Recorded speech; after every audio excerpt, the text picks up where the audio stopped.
আপনাদেরকে আর একটা লেটেস্ট খবর বলে দিই, সেটা হচ্ছে এই যে সারা ভারতবর্ষের আমরা যাকে প্রধানমন্ত্রী হিসেবে নির্বাচন করেছি, ইনি প্রথম থেকেই একটু পরের জিনিসের লোভ বেশি।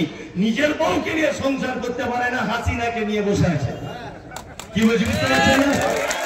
উনি নিজের বউকে নিয়ে সংসার করতে পারেননি, এখন হাসিনার প্রতি এত ভালোবাসা, ওনাকে রেখে দিয়েছেন ঠাকুরের মতো। উনি মুসলিম বিদ্বেষী, মুসলমানদেরকে দেখতে পারে না, কিন্তু হাসিনাকে খুব ভালোবাসে উনি। কেন জানি না। ইনি হচ্ছেন সেই প্রধানমন্ত্রী। আরে ওয়াকফ সম্পত্তি তো একটা বৃহত্তম আন্দোলনের জায়গা। এই সেই প্রধানমন্ত্রী যিনি কেদারনাথের মন্দিরের সোনার ঘন্টা চুরি করে পিতলের ঘন্টা দিয়ে পরিবর্তন করে দিয়েছে। ইনি সেই প্রধানমন্ত্রী। পশ্চিম বাংলাতে যে বাংলার মানুষ আমরা ৮০,৫৪৮ একর জমি আমাদের পশ্চিম বাংলার মাটিতে, তার বাৎসরিক আয় যদি হিসাব করা যায় ৮,৫৫৩ কোটি টাকার আয় হয়। ইমাম সাহেবদের ভাতা দেয় মমতা সরকার ২৩০ কোটি টাকা। বাকি টাকাগুলো যায় কোথায়?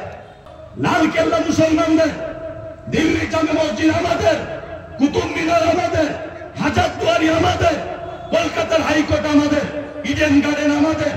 আপনারা জানেন কলকাতা নেতাজি সুভাষচন্দ্র বিমানবন্দর এয়ারপোর্ট রয়েছে। এয়ারপোর্টের ভিতরে যশোর রোডের বাম দিকে তাকিয়ে দেখবেন এয়ারপোর্টের পাঁচিলের ভিতরে এখনো ছোট্ট একটা মসজিদ আছে। আছে না নেই? আছে। ওইখানে যদি মুসলমানদের বসবাস না থাকবে, ওই সম্পত্তি যদি মুসলিমদের না হবে, তাহলে কি এক রাত্রি জেন ভূতি এসে মসজিদ করে দিয়ে চলে গেল? তার মানে তুমি যে এয়ারপোর্টের নাম, ওটা আমাদের বাপের সম্পত্তি। কলকাতার একটা জায়গার নাম আছে আপনার টালিগঞ্জ।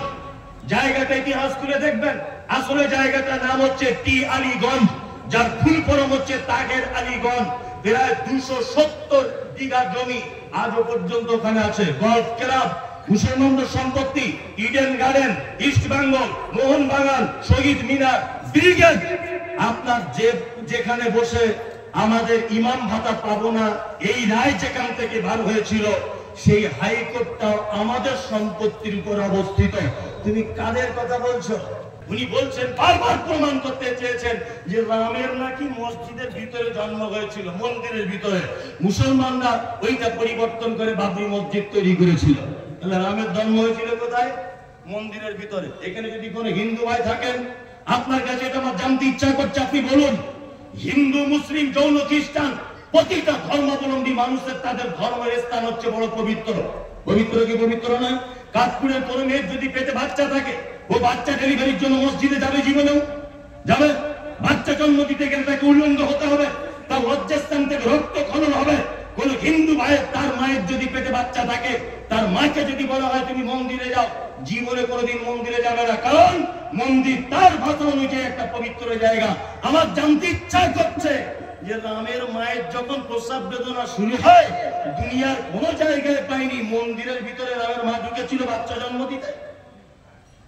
আর কোন জায়গায় খুঁজে পাইনি, কোন জায়গায় খুঁজে পাইনি যে রামের মা বাচ্চা জন্ম দিতে। আর কোথাও খুঁজে পাইনি না ওই মন্দিরের ভিতরে ঢুকেছিল বাচ্চা জন্ম দিতে। ইতিহাস, মিথ্যা ইতিহাস এটা। আপনি একজন চা বিক্রেতা প্রধানমন্ত্রী। এর আগেও আমরা ফেরাউনের সঙ্গে লড়াই করে জাতি, আমরা নমরুদের সঙ্গে লড়াই করে জাতি, আমরা আবু জেহেল টিকতে পারিনি, আবু লাহাব টিকতে পারিনি। সারা পৃথিবীর ইতিহাসে ইমানদারদের সঙ্গে যারা লড়াই করেছে, একজনও বেঁচে থাকতে পারেনি, টিকতে পারেনি। তার জ্বলন্ত প্রমাণ ২০২৪ সালে শেখ হাসিনাকে দিয়ে আমরা আপনাকে প্রমাণ করতে চাই। আলেম ওলামাদেরকে দিয়ে জেলখানাতে বন্দী করে, আলেম ওলামাদের আয়না ঘরের ভিতরে যে মেরেছে, এমন সাজা আল্লাহ দেখিয়েছে যে রাতারাতি হেলিকপ্টারে করে দাদার কাছে চাষাই নিয়েছে, টিকে থাকতে পারেনি। আগামী ২৬ তারিখে, ২৬শে এপ্রিলে কলকাতায় বিভিন্ন সংগঠনের মাধ্যমে একত্রিত ভাবে ওইখানে প্রতিবাদ সভা ডাকা হয়েছে। ইনশাআল্লাহ আমরা যাবো, ইনশাআল্লাহ, ইনশাআল্লাহ।